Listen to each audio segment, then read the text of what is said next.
A reading from the Holy Gospel according to Luke. Glory to you, O Lord.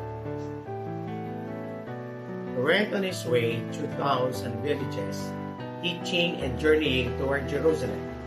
And someone said to him, Lord, will those who are saved be few? And he said to them, strive to enter by the narrow door, for many, I tell you, will seek to enter and will not be able. When once the householder has risen up and shut the door, you will begin to stand outside and to knock at the door, saying, Lord, open to us. He will answer you, I do not know where you came from. Then you will begin to say, we ate and drank in your presence, and you taught in our streets. But you will say, I tell you, I do not know where you came from. Depart from me, all you workers of iniquity. There you will weep and gnash your teeth when you see Abraham and Isaac and Jacob and all the prophets in the kingdom of God, and you yourselves thrust out.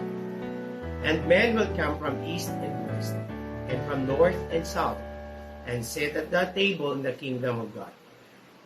And behold, some are last who will be first, and some first who will be last. What does the image of door say to us about the kingdom of God? Jesus is the way to enter the kingdom of God.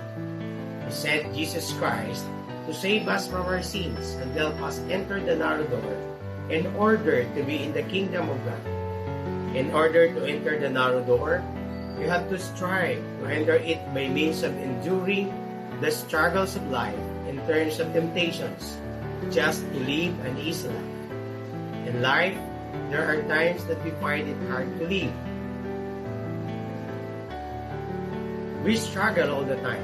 Sometimes we are in such much agony, and it's where temptations enter. Jesus is the only way through the narrow door. His words and what we need as guide us how we can keep up with those struggles. Everyone seeks to enter the kingdom of God, but God only knows those who have sincere heart. As a Kenyan, it is our duty to introduce Him, spread His word, love and serve God sincerely. Salvation is a gift from God, an only way to enter the narrow door through the God's kingdom. Prayers of the faithful. Mindful of the difficulties we will encounter in life, that we should try to pass through the narrow gate of a genuine Christian life, let us ask for the Lord's merciful help. Let us say together, Lord, graciously hear us. For the Church, the home of all peoples, may she welcome all cultures and addition to purify and enrich them with the values of the gospel. Let us pray to the Lord. Lord, graciously hear us. For the Holy Father and all bishops, may they be ever more signs and instruments of God's love for all human beings in the pastoral undertakings. Let us pray.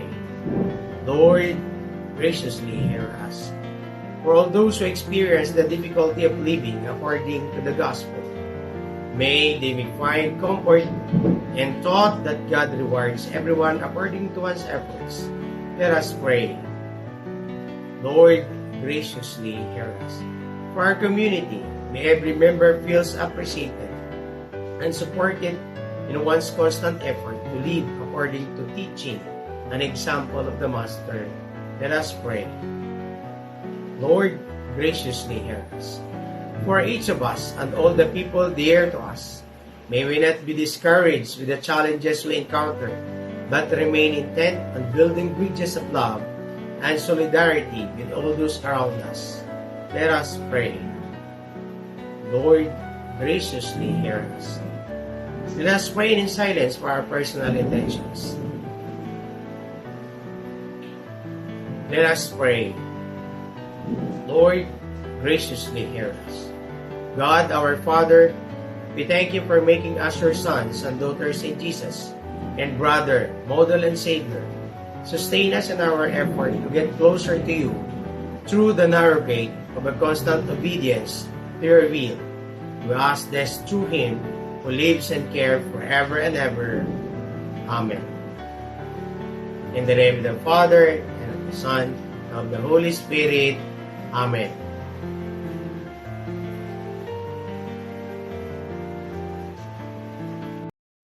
Mga kababayan, ang pambansang awit ng Pilipinas.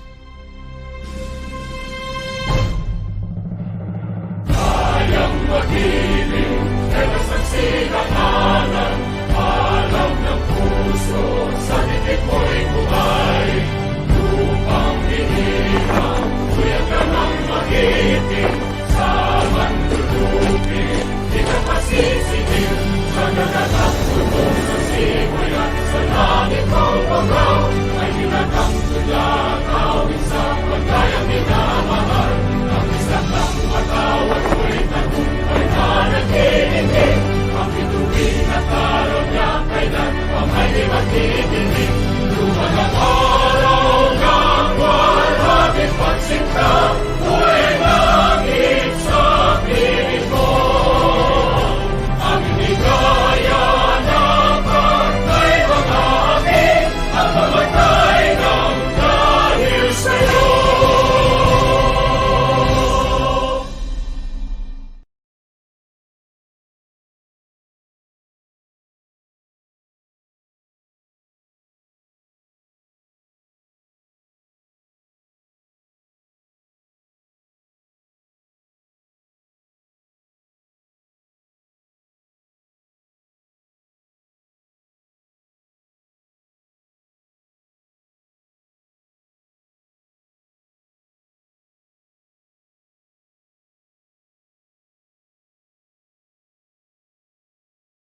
was not